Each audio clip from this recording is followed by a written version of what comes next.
कांग्रेस सरकार में जितना बड़ा ये काम हुआ है, आज तक भारतीय जनता पार्टी के लोगों ने, उनके नेताओं ने कभी इस तरफ नहीं देखा। आज पूरे देश में नहीं, पूरी दुनिया में चर्चा कोटा के विकास को लेकर। एक हवाई अड्डा, जिसको ओम बिरला जी ने कहा था कि हवाई अड्डा नहीं बना तो मैं दोबारा चुनाव नहीं लड़ूंगा, तो क्यों चुनाव लड़िए? महंगाई के लिए अगर जिम्मेदार है तो सिर्फ और सिर्फ केंद्र सरकार जिम्मेदार है। आगामी चुनाव को लेकर हमारे जनप्रतिनिधियों के साथ संवाद जारी है, जिसके तहत आज हम कोटा के दक्षिण क्षेत्र के प्रवीण त्यागी जी से बात करेंगे और जनता की समस्याओं और उनके जुड़े मुद्दों पर उनका क्या कहना है ये जानने का प्रयास करेंगे। हाँ सच बताइए कि नए कोटा शहर में ज़्यादातर समस्या देखी जाती है पानी की, बिजली की, उसके बारे में आप क्या कहेंगे? मुझे आज भी याद है, पहले सिर्फ एक प्लांट था पानी की वाटर सप्लाई के लिए, कोई कोटा बहुत बढ़ गया स्टेट टाइप का अकेलगढ़ में। पिछले टाइम में जब 2008 से 13 के बीच में कांग्रेस की सरकार थी और दूसरी बार मुख्यमंत्री अशोक जी गहलोत साहब बने थे, माननीय शांति धारीवाल जी यूडीएच मिनिस्टर थे, मैं भी दूसरी बार नगर विकास न्यास यूआईटी का चेयरमैन बना था। हमने 130 MLD जो वाटर सप्लाई की जो योजना बनाई अकेलगढ़ सगतपुरा में, और उससे नए कोटा में आपके चंबल पार में पूरा लोगों को पेयजल की बहुत बड़ी राहत मिली। अभी भी आप देख लीजिए, इस बार भी माननीय धारीवाल जी ने 50 MLD प्लांट और श्रीनाथपुरम में बन रहा है, 50 MLD प्लांट आपका रानपुर में बन रहा है। आपका जो सगतपुरा में 130 MLD का प्लांट बना था, उसको 200 MLD कर दिया। और अकेलगढ़ में जो सबसे बड़ा पुराना प्लांट है, उसको भी 250 MLD के बड़ा कर 250 MLD कर दिया है। तो मैं ज़्यादा समझता हूँ इतनी बड़ी, जो सिर्फ कोटा में 150 MLD हुआ करता था, और आज आप देख लीजिए 200 + 50 यहाँ बढ़ा दिया, और 50 यानी करीब 350-400 MLD कोटा में वाटर सप्लाई और बढ़ चुका है। और उससे चाहे कोटा उत्तर हो, चाहे दक्षिण हो, चाहे लाडपुरा हो, दोनों जो नगर निगम सीमा है, एक कोटा दक्षिण नगर निगम और कोटा उत्तर नगर निगम, जिसमें दोनों में मिला के 150 वार्ड आते हैं। हर जगह धारीवाल जी का प्रयास रहा कि हर जगह पानी से लोगों को राहत मिले और बिजली से राहत मिले। और जहाँ तक मैं समझता हूँ, कांग्रेस सरकार में जितना बड़ा ये काम हुआ है, आज तक भारतीय जनता पार्टी के लोगों ने, उनके नेताओं ने कभी इस तरफ नहीं देखा।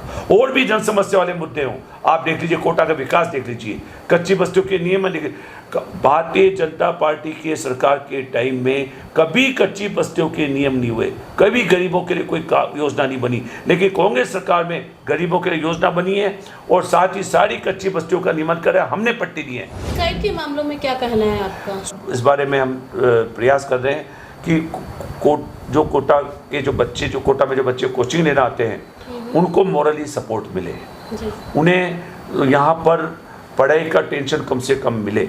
दूसरा, बीच में उनकी छुट्टियाँ भी हों और टेस्ट भी कम से कम हो, लेकिन पढ़ाई की तरफ ध्यान देने के साथ साथ उन्हें जो यहाँ पे कल्चर एक्टिविटीज, और दूसरी तरफ भी उनका बच्चों का मनोरंजन की व्यवस्था है वो भी की जाए, ताकि बच्चा जो है स्वस्थ रहे और बच्चों का मन नहीं भटके।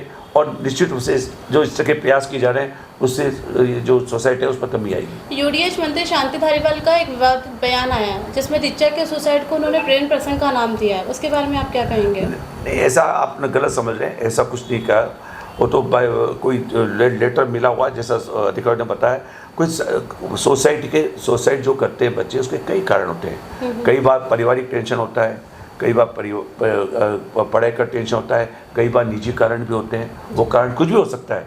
लेकिन हमारा ये प्रयास रहेगा कि कोटा को हमें बचाना है, और शिक्षा के क्षेत्र में जो कोटा में जो हिंदुस्तान में पूरी पहचान बनाई है, उसको और आगे ले जाना है। और बच्चे भी जो हम बाहर से आते हैं, तो हमारा दायित्व बनता है कोचिंग वालों का भी, और साथ से जिन लोगों ने हॉस्टल खोल रखे हैं, उनका भी दायित्व बनता है बच्चों को अभिभावक बन के उनका ध्यान दें, और उनको कोई टेंशन होता है तो उनको संभालने का प्रयास करें, उनकी देख रेख करें। जी, महिलाओं के साथ जो अपराध हो रहे हैं लगातार, कहीं भी महिला सेफ नहीं है, ना ही पुलिस महकमे में, ना ही ऑफिस दफ्तरों में, उसके बारे में आप क्या कहेंगे?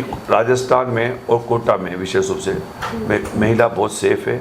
आप देख लीजिए, 2 लाख बच्चे कोचिंग करने आते हैं जी, और उसमें बच्चियाँ भी बहुत सारी हैं। लेकिन यहाँ पर जगह जगह हमारे पुलिस जाब्ते लगे रहते हैं, जो बच्चे जाते हैं, चाहे महिलाएं जाती हैं, उनको और उनके बारे में जो इस तरह के कोई व्यक्ति अगर छेड़छाड़ भी करता है उसको तुरंत पकड़ लिया जाता है, या चेन तोड़ने की कोशिश करता है कोई बैड एलिमेंट्स, तो उसको भी पकड़ने का प्रयास किया जाता है हाथों हाथ। लेकिन इतने ज़्यादा अपराध नहीं है अपने कोटा राजस्थान में जैसा कहीं दूसरी जगह ऐसा।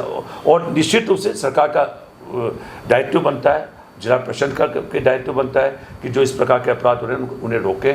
लोग यहाँ रोकने का प्रयास भी किया जाता है, और मैं ज़्यादा समझता हूँ अपराधों में बहुत कुछ रोक लगा।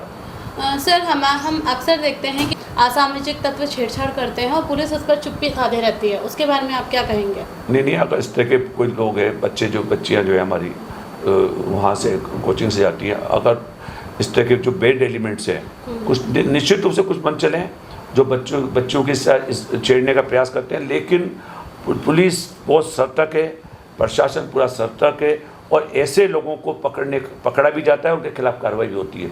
और निश्चित रूप से जो प्रशासन शक्ति से आया है तो उस पर अंकुश लगा है। किन मुद्दों पर आपकी भारतीय जनता पार्टी जब सरकार में रही है, झूठे वादे किए, झूठी घोषणाएं किए, कोई काम नहीं किया जनता का, और जनता समझ चुकी है। और राजस्थान की कांग्रेस सरकार ने, अशोक गहलोत जी ने जो जिस प्रकार से फ्लैगशिप योजना दी है, आप मैं बताता, उज्ज्वला योजना, जो गैस सिलेंडर हमारे टाइम में 2014 से पहले 395 रुपये में आता था, आप देख लीजिए मात्र 8-9 साल में मोदी सरकार में उसकी वो 1100-1150 रुपये का हो चुका है। फिर भी अशोक जी गहलोत ने, केंद्र सरकार ने कम नहीं की है। अशोक जी गहलोत ने उज्ज्वला योजना के तहत 500 रुपये में हमारी महिलाओं को और जो गैस का सिलेंडर दिया जा रहा है, ये काम किया अशोक जी गहलोत ने। अशोक जी गहलोत जी ने वो काम किया है ओल्ड पेंशन स्कीम, OPS, आप जिसमें जिनकी केंद्र सरकार, जो राज्य सरकार के अंदर जो भी कर्मचारी हैं जो रिटायर्ड हो चुके थे, उनकी पेंशन योजना बिल्कुल बंद हो चुकी थी 2004 के बाद से, उस पेंशन स्कीम को लागू कराए। और इसका इतना मैसेज किया पूरे देश में, हिमाचल प्रदेश में जब चुनाव हो रहे थे तो ओल्ड पेंशन स्कीम को कांग्रेस ने उसको बुनाया, और उसका लाभ मिला, और हिमाचल प्रदेश में कांग्रेस की सरकार बनी। और मैंने आपको फ्लैगशिप योजना बताई, आप और बहुत सारी बिजली 100 यूनिट बिजली कर दी, चिरंजी योजना बताइए आपको। मैं कह रहा हूँ ना, गहलोत साहब ने इतना कुछ दिया है, और वो कहते भी हैं हमारे राजस्थान के लोकप्रिय मुख्यमंत्री कि मैं देता थक जाऊँगा, आप लेते मैं देता नहीं थकूँगा, और आप लेते थक जाएंगे। हाल ही में भरत सिंह जी ने एक आरोप लगाया गृह मंत्री के ऊपर कि वो प्रमोद जैन भाया को सपोर्ट कर रहे हैं, जो भ्रष्टाचार को बढ़ावा देते हैं। कल परसों भरत सिंह जी खुद आके मुख्यमंत्री जी से मिले। कल सुबह मुख्यमंत्री जी खुद गहलोत साहब खुद वहाँ पे भरत सिंह जी के गए, और उनके साथ बैठ के उनकी गाड़ी में बैठे हैं, और प्रमोद जैन भाई भी साथ में था, साथ लेके वहाँ पे आपका शंभूपुरा में जो एयरपोर्ट बन रहा है नया, उसको देखने गए। उसके बाद हवाई अड्डे पे पहुँचे, हवाई अड्डे में धारीवाल जी भी, भरत सिंह जी भी और प्रमोद जैन भाई सब साथ है। पूरी सौहार्दपूर्ण तरह से बात हुई, और सारी बातें खत्म हो चुकी हैं, कोई किसी प्रकार का विवाद। अगर सर आप MLA बनते हैं कांग्रेस से, तो आपका क्या कोटा के विकास की तरफ क्या आपका नज़रिया होगा? क्या नया देंगे आप कोटा को? भाई, विकास तो कांग्रेस का विकास से नाता है, और कांग्रेस का नहीं के टाइम में ही विकास हुए, गरीबों के काम हुए, और सारे जितने भी जन कल्याणकारी योजनाएं वो लागू कांग्रेस सरकार में हुई है, गरीबों के पट्टे मिले। आज देख लीजिए, विकास की आप बात कर रहे हैं, कोटा की आप बात कर रहे हैं, तो कोटा आप देख लीजिए, सड़कें, चौराहे, फ्लाईओवर, एलिवेटेड रोड, हर बार जब भी कांग्रेस सरकार बनी है, विकास से जनता खुश है। जो कोटा शहर में विकास हुआ है उससे सारी जनता त्रस्त है, लेकिन महंगाई से त्रस्त है जनता। महंगाई को मैं आपसे यही बताना चाहता हूँ कि जहाँ तक विकास की बात है, आज कोटा में इतना विकास हो चुका है कि आप ये मान के चलना, जो पहले कोटा औद्योगिक नगरी था, बाद में शिक्षा नगरी बना, अब ये पर्यटन नगरी बन चुका है। पूरे हिंदुस्तान से नहीं, पूरी बाहर से, दुनिया से लोग कोटा को देखने आएंगे। सड़कें, चौराहे, पार्क, और जो आपका रिवर फ्रंट बना है, सिटी पार्क बना है, आज पूरे देश में नहीं पूरी दुनिया में चर्चा कोटा के विकास को लेकर। कोटा नहीं, पूरे राजस्थान में विकास हुआ है अशोक जी गहलोत जी के नेतृत्व में। और जब भी मैं बता रहा हूँ ना, भारतीय जनता पार्टी के टाइम में एक ईंट लगी हो तो बता दें, एक विकास का काम हुआ तो जब भी 98 से 2003 कांग्रेस सरकार हुई तो विकास हुआ। बीजेपी सरकार बनी 3 से 8 कोई विकास नहीं हुआ। 8 से 13 कांग्रेस की सरकार बनी तब खूब विकास हुआ। मेरे टाइम में आपको बताइए, आपका 7 वंडर्स बने, बड़े बड़े विकास बने, उनके काम हुए जब मैं सेकेंड टाइम चेयरमैन था।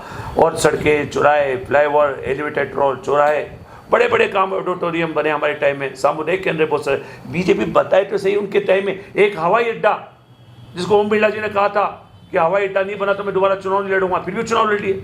और आज हवाई अड्डे को जा रखा है।